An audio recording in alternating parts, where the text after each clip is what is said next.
Good day, I'm Andrea Chisholm and this is your GIS News for July 3. Government is to add another 1,000 IT jobs within the next 6 months as part of a deal being brokered between the government and a California-based group Mobile Works. The company is to make its microwork technology platform available as a medium for managing disaggregated work activities. This will in turn provide part-time and full-time jobs in Jamaica through local training facilities, entrepreneurs and government. The technology will allow overseas companies to separate mega projects into smaller, more manageable elements that can be done by IT-savvy individuals working in remote locations. CEO of Mobile Works, Anand Kulkarni, says his team was impressed by what they saw at the recently concluded Digital Jam 2.0 conference and believes Jamaica is now ready to begin creating globally competitive applications and services. Government is to fast-track e-commerce policies to facilitate business development, especially in the technology sector. This assurance was given by the Youth and Culture Minister, Lisa Hanna, during the recent opening session of the Digital Jam 2.0 forum in Kingston. She said the move would enable young people to benefit from the vast areas of opportunities available within the virtual economy. Because those are the policies which will also allow you to take advantage. Does it make sense we give you all of this training and then at the end of it, somehow the cutting-edge policies are not in place? The Digital Jam 2.0 forum was part of a 3-day event to showcase the skills of young technology experts and expose them to job prospects and avenues to start their own businesses. The Area 1 Police is reporting significant inroads in dismantling criminal gangs. Assistant Commissioner of Police in charge of Area 1, ACP Devon Watkis, says over the last 2 years, a number of persons have been arrested and convicted before the courts. As a result, he says the number of gangs operating in the division, which comprises Trelawney, St. James, Hanover and Westmoreland, are far less than 2 years ago.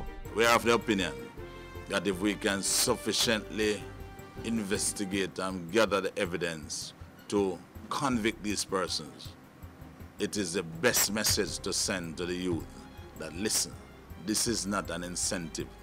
Gang activities is not something that you should aspire to be a part of. ACP Watkis was addressing a recent think tank at the JIS's Montego Bay Regional Office. A new banana ripening facility has been opened in Springfield, St. James.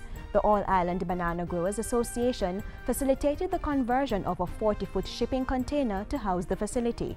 Minister of State in the Ministry of Agriculture and Fisheries, Ian Hales, urged farmers to embrace the facility and what it represented for the future of the sector. Presentation means everything. So if you think you can continue to ripe your banana where you ripen it now, it might not look good for the market that you're trying to attract. Embrace technology. Embrace what you know are best to move you forward.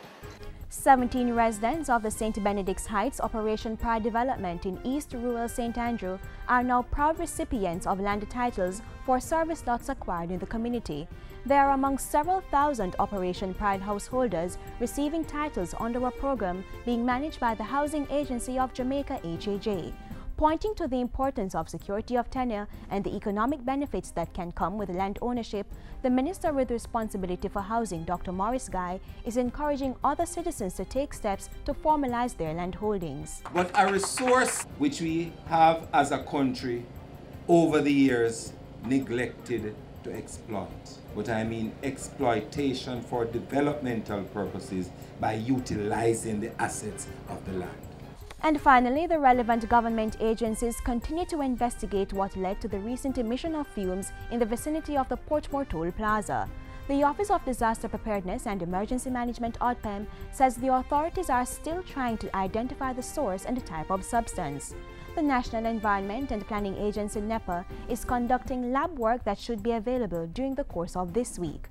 Meanwhile, investigators are reviewing the toll authorities' video footage showing vehicles passing through toll booths in about the first hour of the incident.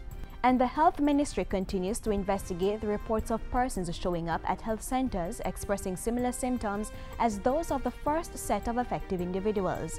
ODPEM says it will provide a conclusive statement on the incident once the results of all those checks are in.